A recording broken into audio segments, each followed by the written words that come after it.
دلوقتي هتعرفي، طولي بالك. وانا ماسك ايديها ولسه هبدا بقى من اللي بالك فيه، فجاه لقيت راجل ايه، لقيت ضرفه كبيره واقفه جنبي. انا قلت النور قطع، بسالها مين ده يا بنتي، لقيتها بتقولي ده خطيبي. خطيبك؟ انا قلت ده عزرائيل وجاي يقبض روحي. انا لو اعرف ان هي مخطوبه وبالذات لضرفه زي ده اكيد بناقصها يعني. كابتن طارق، عارفني ولا مش عارفني يا كابتن؟ ما عنديش فكره انت مين. حالا هيكون عندك فكرة، بس مش الأول يبقى عندك أخلاق رياضية وتقوم ترحب بالست والدتك؟ ده ابنك يا ست نبوية، ولا مش قادرة تعرفي عليه عشان نضف زيادة عن اللزوم؟ انت بتشرب خمره يا عبد التواب؟ أنا نجوى كمال.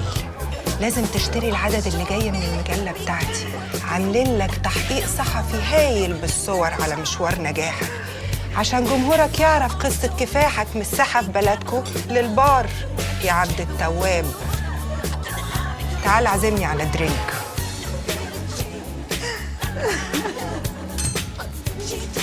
سنجل بلاك.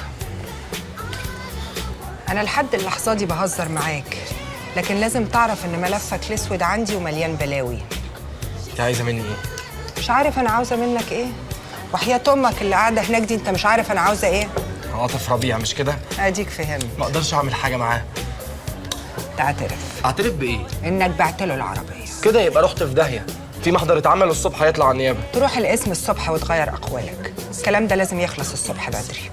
ازاي يعني؟ جراية طروقة، انت ليك دلالة على ناس كتير، ناس كبار ومهمين قوي في البلد دي، واكيد مش هيقولوا لك لا. يا كده يا تعتبر نفسك انتهيت يا عبد التواب.